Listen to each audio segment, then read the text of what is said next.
नौकरी देने वालों और नौकरी पाने वालों दोनों के लिए खुशखबरी, सरकार देगी दोनों को ही सब्सिडी। जी हाँ दोस्तों, सरकार ने देश में नई नौकरियों को बढ़ावा देने के लिए आत्मनिर्भर भारत योजना के तहत कई राहतों का ऐलान किया है।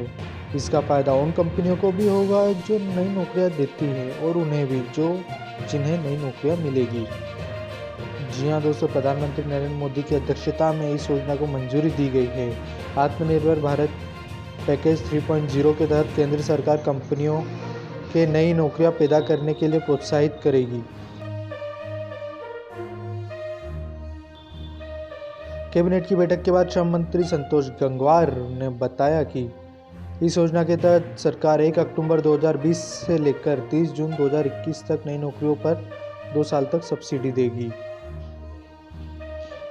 विभिन्न शर्तें कुछ इस प्रकार है।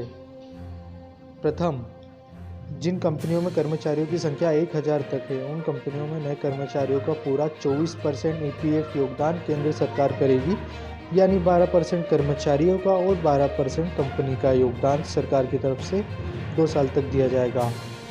और दूसरी शर्त यह है, इस तरह जिन कंपनियों में कर्मचारियों की संख्या 1000 से ज़्यादा है सरकार 2 साल तक सिर्फ नए कर्मचारियों का 12% ईपीएफ योगदान ही देगी।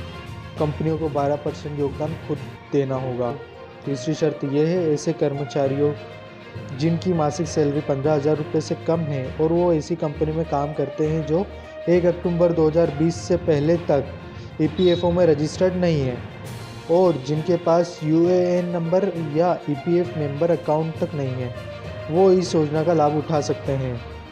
चौथी शर्त यह है, ऐसे लोग जो ईपीएफओ के सदस्य हैं और उनके पास यूएएन नंबर भी है और जिनकी सैलरी 15,000 रुपये से कम है, जिनकी नौकरी कोरोना महामारी की वजह से 1 मार्च 2020 से लेकर 30 सितंबर 2020 के दौरान चली गई। इसके बाद उन्होंने 30 सितंबर 2020 तक किसी ऐसी कंपनी में नौकरी नहीं पाई जो ईपीएफओ से कवर है, उन्हें भी इस योजना का लाभ मिलेगा।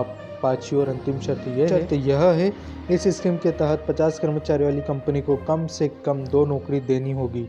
50 से ज़्यादा कर्मचारी वाली कंपनी को 5 नौकरी देनी होगी। अगले 2 साल तक ये सब्सिडी मिलेगी। इस पर करीब 22,000 करोड़ रुपए का खर्च आएगा। ईपीएफओ ये सब्सिडी आधार लिंक अकाउंट नंबर के जरिए ऑनलाइन तरीके से ट्रांसफ़र करेगा। ईपीएफओ इस योजना के लिए एक सॉफ्टवेयर डेवलप करेगा, साथ ही साथ एक ट्रांसपेरेंसी प्रक्रिया भी अपनाएगा। इसका ध्यान रखा जाएगा कि इस योजना के तहत किसी को गलत तरीके से ज़्यादा फायदा न मिल जाए। धन्यवाद दोस्तों, चैनल को सब्सक्राइब जरूर करें।